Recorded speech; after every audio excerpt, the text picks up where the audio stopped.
Thanks very much for that, Tim. We are now joined by Paul Harms here at United Cycle, and we've got two fantastic commuter bikes that we're going to be speaking about. Why is commuting to work becoming more and more popular? Probably for several reasons. One would be environmental concerns.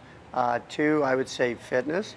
And three, ease of accessibility with what the city's done in our trail systems, and obviously the access to bicycle routes on our main thoroughfares.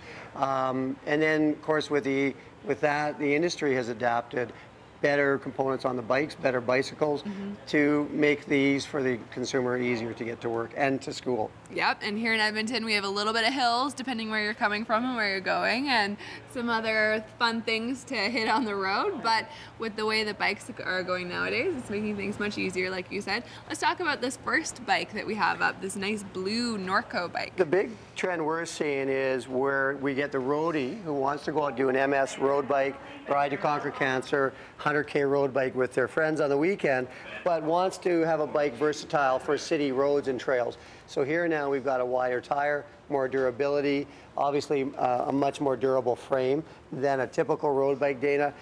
Disc brakes for wet conditions. Obviously we put bells on for safety. We got the racks, and you can completely outfit this bike with fenders. So now you've got your, $8,000, $9,000 road bike that is versatile for riding on-road, off-road, grass, gravel trails. I've taken a bike like this out to Terwilliger to the off-road trails and have a gas with it with my buddy with their mountain bikes. So a great versatility if you want to ride that 100-mile charity ride. Yeah. But you know, 100 miles, piece of cake. Piece of cake for guys in the city. And what you can do is you can strip it down. I've seen guys put aero bars on this bike and ride a triathlon on the weekends. Yeah. Fantastic type of bike. You go good value for money. It's going to hold its value for years and years to come. You said 8,000-9,000. Did I hear that correctly? 8,900. Okay, yeah. I just wanted to make that correction. I'm like, whoa, I think that was a slip, but okay, fantastic. And you off camera, you said something really nice that I liked.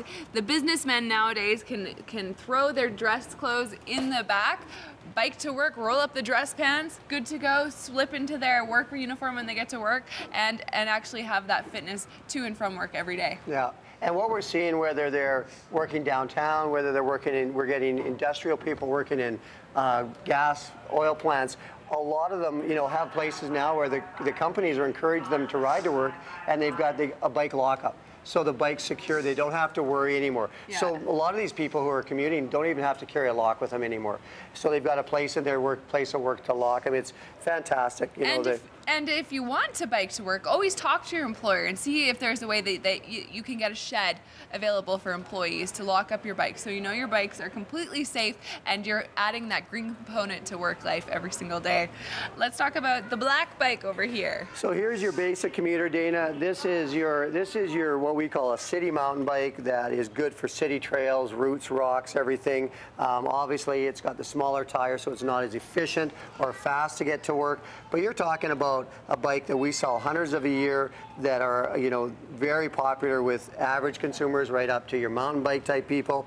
And obviously we've outfitted with all of the safety features.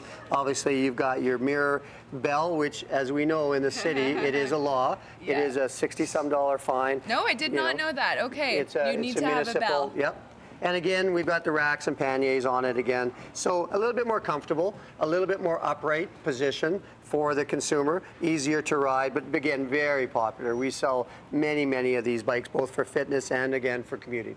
This gadget, what is this all about? This is your light. It looks like a little, what are they called? It's a light. It's a solar panel, so it's a rechargeable light. That's the word I was looking for. So, solar panel. You're riding to work in the morning, you're getting good daylight, and at the end of the night, when it's we get to the later summer months, August, September, obviously it just comes on its own and charges. You'll get on average about an hour and a half charge on an average day for a light. So lots of cool technological trends that are being added to the bicycle industry. It's been fantastic the last few years. And you did mention tire thickness and the speed of getting to work based on the tire thickness. Between the two, we can see here, this one's a little bit, quite a bit actually, thinner than this one. Right. So how important is a thinner tire if you want to get to work faster? The thinner tire and larger tire, because this is 26-inch. Technically, that's a 29-inch bike on a road bike. So you're going to be faster. That's just the pure laws of physics. So yes, again, that's going to be very, very efficient.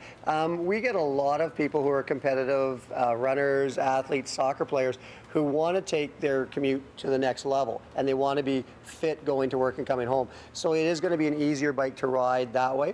Not going to be as upright, obviously. It's going to be in a more race stretched out position, but not like we had back, in the 70s with the guys riding the Tour de France. But definitely this is going to be a little bit more work, and obviously the weight of the bike, right? Again, getting up and down those river valley trails and hills, right? It's going to be a little bit more work. Excellent. Well, we're going to take a quick break. We'll be right back from United Cycle. Thanks so much, Paul. Thank you.